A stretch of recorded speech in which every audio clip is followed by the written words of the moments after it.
March 14th. And yeah, still really nice. So we picked rocks for a while today or this morning, I guess. And Dennis is back home and he wanted to use the rock picker, so let him have that. We got some other stuff to work on. And this is what I'm working on today. So this is our old wheel rake. So this, we used to rake quite a bit with it. We do our meadow grass and stuff, rake corn stalk bales. Didn't do much actual alfalfa with it, unless we were gonna bale it. Then we got the newer chopper. Actually, before the chopper, we got the wheel rake. Not the wheel rake, but the rotary rake, where we've used it for a few years now. You've seen it, where it's got the big rakes that sit vertical and they spin the two wheels. So since we got that, we hardly ever use this rake. Just that thing just does such a nice job. And it's usually hooked up most of the summer for making meadow grass or anything. Even corn stalks, we started to use that a little more. It just doesn't.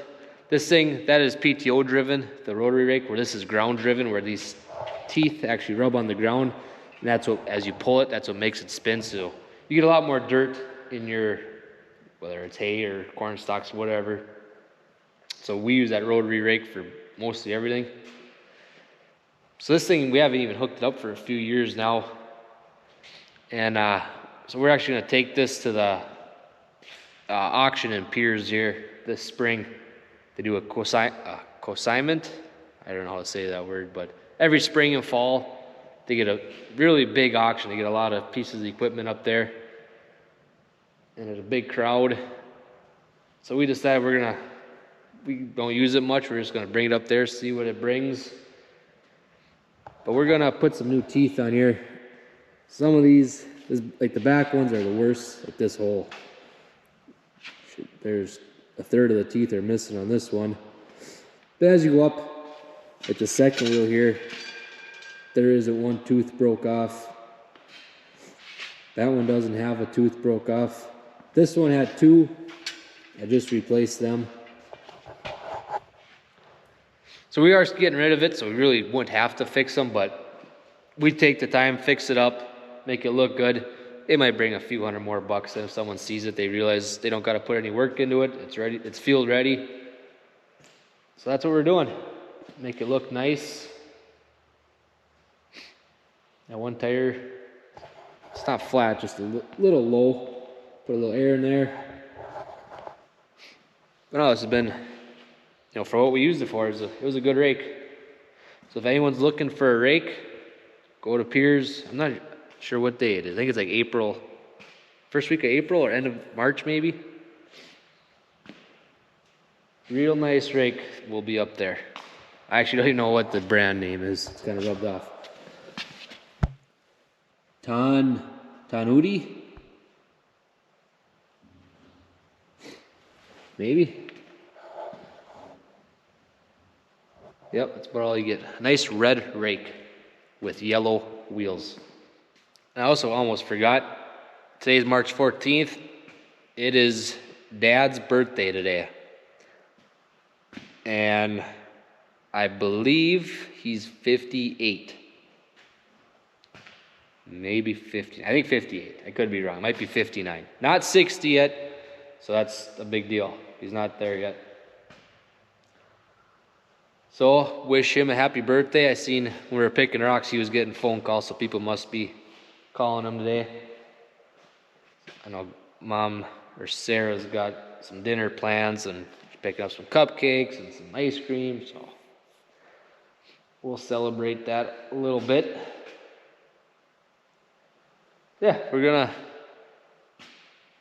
get going on this rake. Alright, so how these teeth sit on here,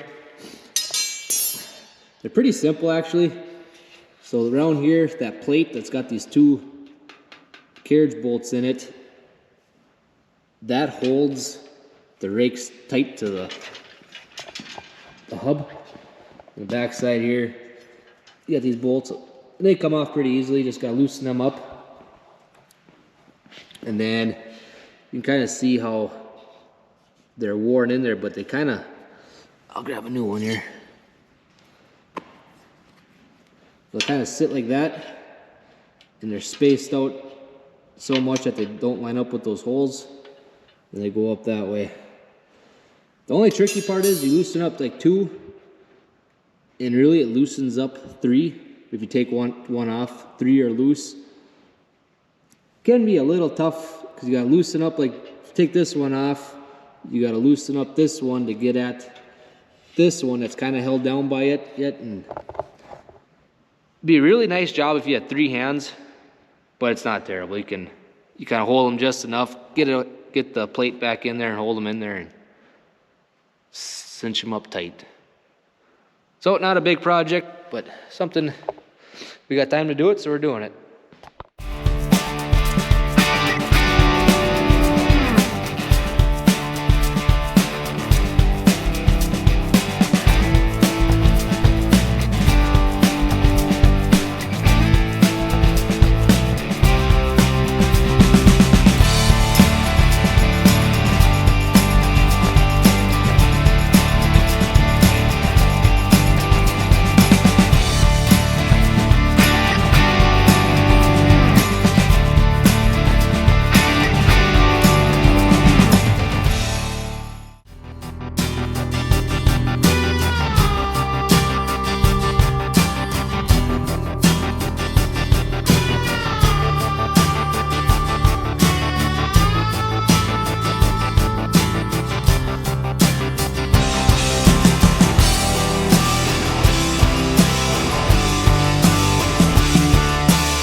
Alright, so there's the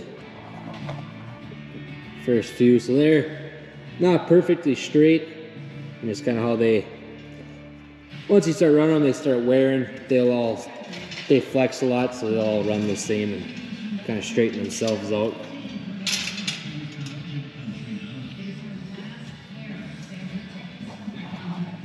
So we got a dozen or so to do. Might be a couple short, but it'll look much better than what it is now.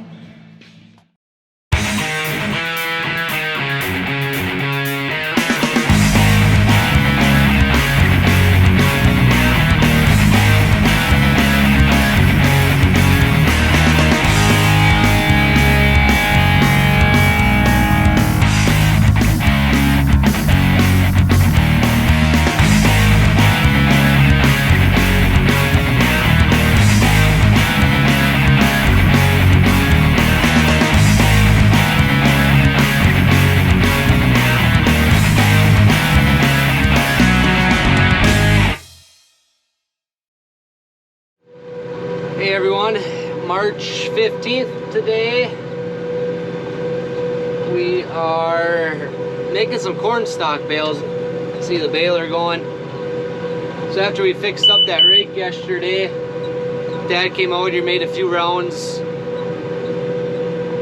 and bales full. Yeah, we didn't make quite enough corn stalk bales last fall.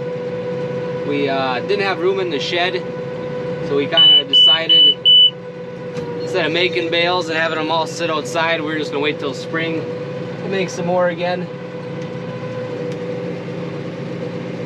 So that's what we're doing. We only need about 30 to 40 bales. And luckily we got some really nice weather this spring to dry stuff out. And yeah, Dad raked these up yesterday and they're already popcorn dry. There should be some pretty nice stuff. So I'll get these made up and pick them up in the next few days. Actually probably next week. Today's Friday. Tomorrow we got our family shed hunt. So that'll be kind of an all-day ordeal. And once I get done with this, we're gonna go pick some more rocks, I think. Well, I should probably clean up the shed first. So Sarah's been kind of on me all week. She gave me a to-do list to clean that up, so maybe I'll do that. We'll see. It's not that dirty. But Thankfully, the baler seems to be working good, haven't had any issues. A couple times the bale hasn't, when you open up your end gate, there's kind of a kicker that pushes the bale out. I feel like this bale starts rolling and it's so light the stalks are there yet. So they kind of hold them up, so I'm not getting them. Kind of depending on where I'm at in the field, they aren't rolling out the greatest. And a couple of times I close the door and it's caught the bale, but nothing, it hasn't ripped the bale open too bad. I think I saw two of them that had ripped a little bit. It's kind of tough to see. You can kind of see the corner of a bale sometimes in the mirror if it rolls off a little sideways. And the sun, sometimes you can see the shadow from the bale. The sun's kind of in and out, and it all depends how much sunlight there is, if I can see if it rolls away far enough or not. Needs a little farther extension on the mirror maybe. Actually that mirror looks like it could go out farther. That's what a guy should do. But it works. Just pay attention. Something I'm not very good at, if you would ask my wife. So we got 2 rounds left. And we got about almost 30 bit one. I don't know, the guy kind of loses track. I forgot to reset the bale counter on there, but we're getting 5 bales around. And there must be 1, 2, 3, 4, 5, 6. We're probably at 30 already bales made. So we should end up with about 40. So that should work out just fine.